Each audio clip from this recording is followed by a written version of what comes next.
Dinesh, a middle-aged man, was deeply attached to his father. However, his father passed away due to mistreatment, leaving Dinesh devastated.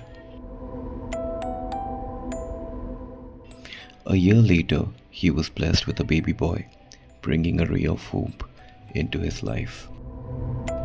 Dinesh tried to move on, cherishing his new life with his wife and child.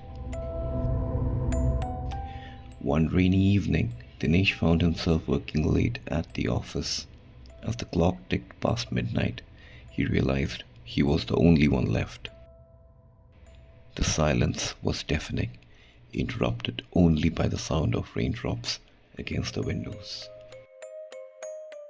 Suddenly, he heard a faint murmur coming from the dark end of the hallway. Curiosity got the better of him, and he decided to investigate. As he moved closer, the murmurs turned into shrill, desperate cries for help. The sound led him to a secluded cabin, once occupied by a director who had committed suicide. The cabin had been vacant ever since. With a trembling hand, Dinesh pushed open the door. Inside, he saw a massive television screen displaying his father, who did not seem like a human at that time. In front of it was a chair embedded with nails and chains, and on it sat his father, disfigured, mutilated, and crying out for help. "I am scared, Dinesh.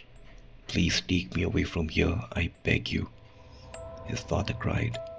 Overwhelmed with emotion, Dinesh burst into tears and leapt forward to embrace his father, whispering, "Father, I am here now." In an instant, a violent flame engulfed them both. They screamed in agony as the fire consumed them. In the midst of the flame, Dinesh's father shouted, "No, now is not your time. Go back." With a forceful push, Dinesh was thrown backwards. He stumbled upon a chair, hit his head against the table, and fell unconscious. Dinesh woke up slowly, his body racked with pain.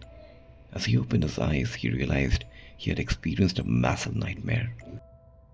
He tried to rise slowly when his wife, with a look of horror, asked him, "Why do you have burn marks on your back, Dinesh?" Was it just a nightmare, or Dinesh truly did experience a supernatural encounter? The line between reality and the paranormal is often blurred. So stay tuned for more spine-chilling stories on Horror Podcast by Dipalik. Good night, and remember, some nightmares are real.